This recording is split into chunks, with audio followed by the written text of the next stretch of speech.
कोयला व्यवसायी और रेलवे साइडिंग के लिफ्टर पर जानलेवा हमला हुआ है। कोयला व्यवसायी गजानंद उर्फ गज्जू साव पर अपराधियों ने गोली चलाई है। देखिए, एक बार फिर से एक लिफ्टर के ऊपर गोली चली है। बाल बाल बचे हैं कोयला व्यवसायी गजानंद उर्फ गज्जू साव।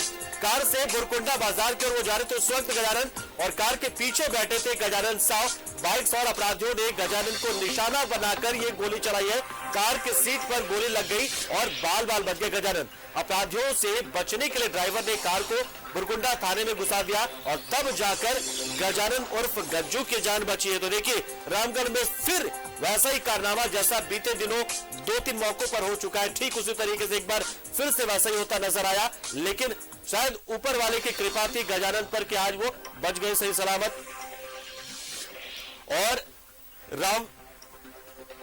हमारे सहयोगी महावीर इस खबर पर पूरी जानकारी देने के लिए फोन लाइन पर जुड़ चुके। महावीर, जाहिर सी बात, ये बहुत अपने आप में खतरनाक बात हो गई कि लगातार हम देख रहे हैं कि किसी के कार्यालय में घुसकर उसका गला रेत दिया जाता है, तो किसी के कार्यालय के बाहर उस पर हमला कर दिया जाता है। और अब देखिए, फिर से एक और लिफ्टर के साथ ऐसे ही कुछ हुआ है। मतलब क्या हो रहा है ये?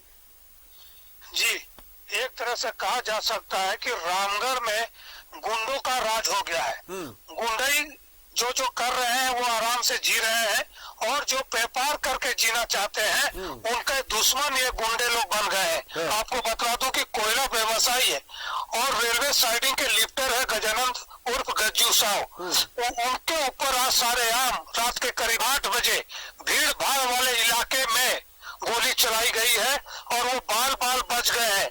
वो अपने चालक के साथ गाड़ी में पीछे बैठे हुए थे और बुरकुंडा बाजार की ओर जा रहे थे। उसी दौरान बाइक पर सवार 2 अपराधी आते हैं, गाड़ी को रोकवाते हैं और गोली चला देते हैं। और जब ड्राइवर देखता है कि गोली चल रही है तो वो तेजी से गाड़ी भगाता हुआ बुरकुंडा थाना में घुसा देता है। और ये देख कर जो अपराधी बाइक सवार थे वो वहां से रफू चक्कर हो जाते हैं। इस दौरान वो 2-3 गोलियां और चलाते हैं जो गाड़ी की बॉडी पर लगी है। और आपको बता दूं कि इस तरह की घटना से रामगढ़ वासियों में दहशत भरा हुआ है। आपको बता दूं कि कुछ दिन पूर्व रजरप्पा में भी कार्यालय में घुसकर एक मजदूर नेता की हत्या कर दी गई थी। उससे पहले एक व्यवसायी है देवांशु साहू, उस पर को गोलियां चलाई गई थी, जो आज जिंदगी और मौत के बीच जूझ रहे हैं। बंबई में उनका इलाज चल रहा है।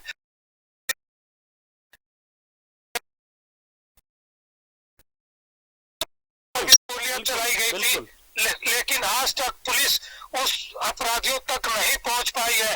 और मतलब कोई ऐसा गुट है जो नहीं चाहता कि मतलब ये लिफ्टर वो काम करे या फिर इसको छोड़ दे, या फिर जो मजदूर नेता है वो कोल कारोबार से जुड़े मजदूरों के हितों की बात ना करे। मतलब दोनों ही पक्ष को कहीं ना कहीं वो अपने दुश्मन मान के चल रहा है। कोई ऐसा पक्ष जरूर है क्या? ऐसा लगता है।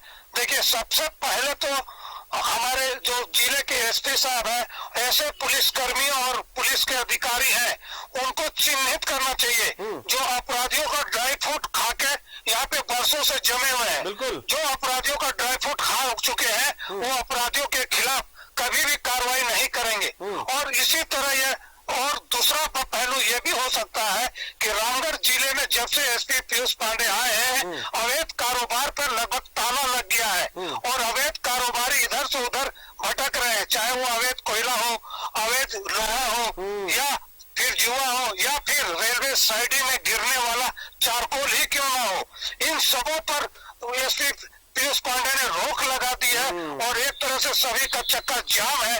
तो एक षड्यंत्र के तहत एसपी को बदनाम करने के लिए भी इस तरह का आपने, जाहिर सी बात है कि वो खलबला, मतलब उनमें एक खलबली सी मच गया, हड़कंप समझ गया है कि वो अपना अवैध काम नहीं कर पा रहे, तो इस वजह से वो किसी को भी, मतलब चाहे वो लिफ्टर हो जाए, उन पर गोली चला दे रहे हैं, तो या फिर मजदूर नेता पर भी हमला कर दे रहे हैं, क्योंकि उनकी दाल गल नहीं रही। बहुत बहुत शुक्रिया हमारे साथ जुड़े आप। लेकिन फिर भी कि ठीक है कि अवैध कारोबार नहीं हो पा रहा, लेकिन जो ऐसे काम कर रहे हैं, जो अपराधी जो काम कर रहे हैं, जो गोलीबारी कर रहे हैं, जो कानून का माहौल उड़ा रहे हैं, उन पर तो कार्रवाई होनी चाहिए और ये बहुत जरूरी है ताकि उन पर लगाम लग सके। शुक्रिया महावीर, हमारे साथ जुड़े आप, जानकारी आपने दी।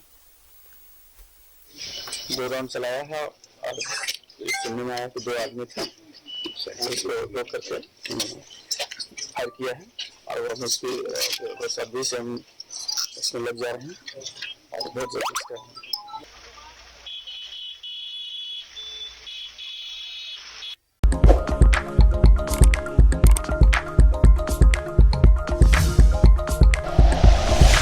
Like and share videos, subscribe करें हमारा चैनल और प्रेस करें बेल आइकॉन। News 11 भारत, सच है तो दिखेगा।